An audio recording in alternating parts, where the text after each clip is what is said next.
एक special secret force Mossad के lines पे क्रिएट करने की जरूरत है, अपार्ट फ्रॉम रॉ के अलावे एक स्पेशल सीक्रेट फोर्स, और उसका सिर्फ और सिर्फ मिशन होना चाहिए कि हिंदुस्तान के खिलाफ जो भी षड्यंत्र कर रहे हैं, चाहे वो हिंदुस्तानी हो या विदेशी लोग हों, उनको टारगेट किया जाए और उनको ठोका जाए। मैं बहुत साफ शब्दों में कह रहा हूं, ठोका जाए।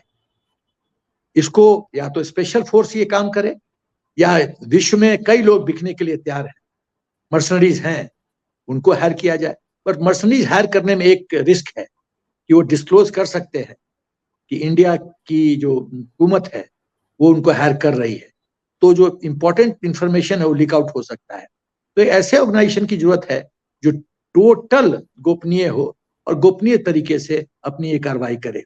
उसके बाद मेरा एक और रिकमेंडेशन है कि विदेश में जितने अपने एम्बेसीज हैं, स्पेशली जैसे यूके हो गया, यूएसए हो गया, कनाडा हो गया, ऑस्ट्रेलिया हो गया, ऐसे ऐसे देश में हमें चाहिए कि स्पेशल कमांडो फोर्स एम्बेसी में डिप्यूट किया जाए, पोजीशन किया जाए, और वहां की सरकार को बोला जाए कि राइट टू सेल्फ डिफेंस के तहत यदि हमारे भारत का हित होगा, हमारे नेशनल फ्लैग का अपमान होगा, तो हम राइट ऑफ सेल्फ डिफेंस में हम फायर करेंगे, और लोग मरते हैं तो मरे।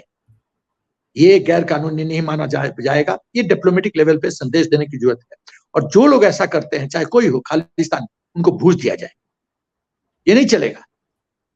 आप हमारे तिरंगा के लिए हम फौजी, उसको तिरंगा को हम जमीन पे नहीं आने देते हैं, उसके लिए कितना खून बह जाता है, कितने लोग हमारे जवान मर जाते हैं, लेकिन हम तिरंगा को जमीन पे नहीं आने देते। भारत माता और तिरंगा हमारे लिए बहुत सम्मानीय है, सवाल नहीं पैदा होता है। वहां पे पांव की तरह जलाते हैं और पांव की तरह रौंदते हैं, अब तमाशा देखेंगे। इनको ठोक देने की जरूरत है।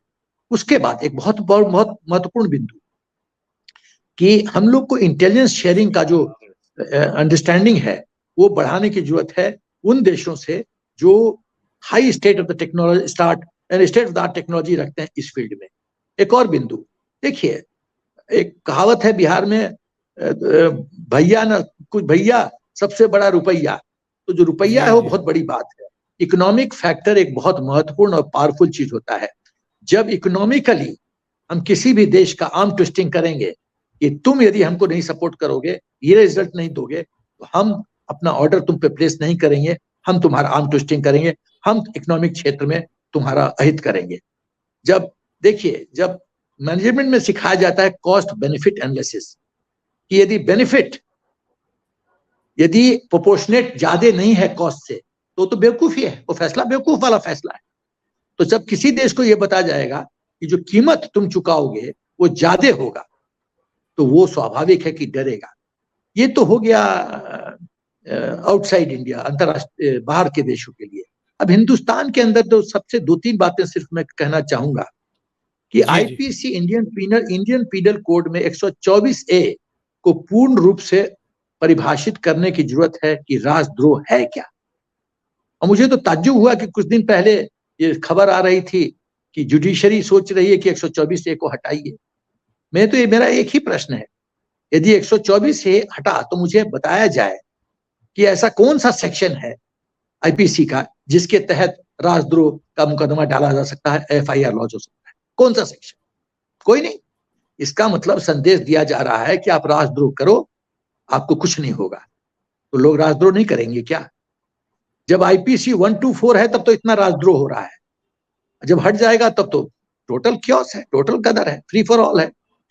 तो उसके बाद जो special court, fast track court का गठन किया जाए, और चाहे कोई व्यक्ति हो, कितना भी बड़ा खानदान का हो, यदि राजद्रोह चार्ज होता है, क्या विदेश में जाके आप भारत माता के खिलाफ बात करते हैं तो ये राजद्रोह नहीं है? क्या आप 2008 में एमओयू साइन करते हैं चीन के साथ तो ये राजद्रोह नहीं है? क्या आप पाकिस्तान के आईएसआई एजेंट्स के द्वारा अपना मीटिंग्स ऑर्गेनाइज करवाते हैं, ये राजद्रोह नहीं है?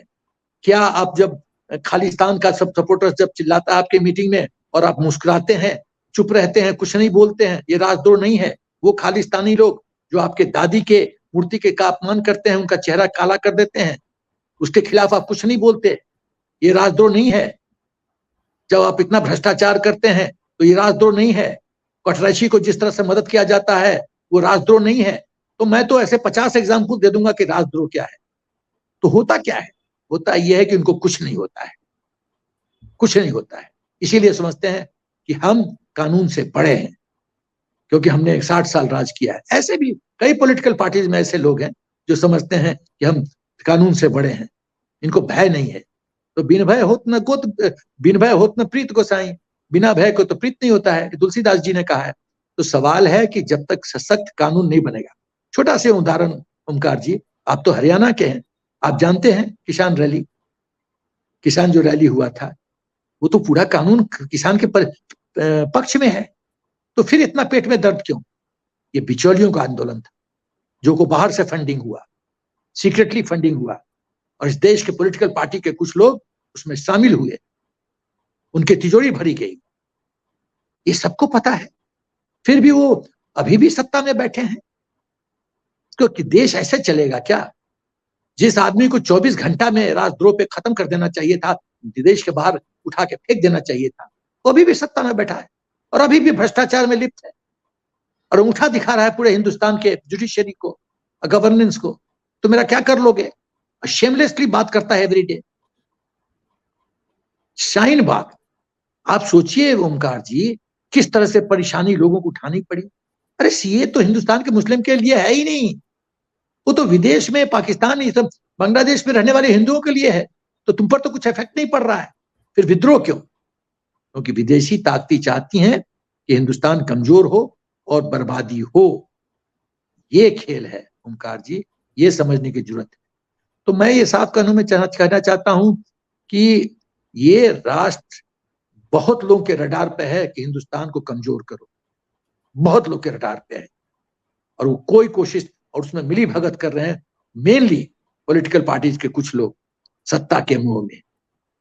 2014 में मुझे आभास है कि एक एनजीओ बनारस में, मुझे ये बात पता चला, एक आदमी जो है 28 एनजीओ उसको सपोर्ट फंडिंग किए हैं। वो कौन से एनजीओ थे ओमकार जी? वो कौन से एनजीओ थे? I am sure intelligence agency को पता। जब मुझे पता है, क्योंकि मैं बनारस में था उन दिनों, जब मुझे पता है कि 28 एनजीओ आउटसाइड सोर्स फंडिंग कर रहे थे, तो सरकार को पता होगा, आईबी को पक्का पता होगा। लेकिन उनका उसका तो कुछ नहीं हुआ। तो सवाल है, जब ये फंडिंग होता है, लोग बच जाते हैं, तो 24 घंटा में या 1 महीने में इनके खिलाफ कार्रवाई होनी चाहिए।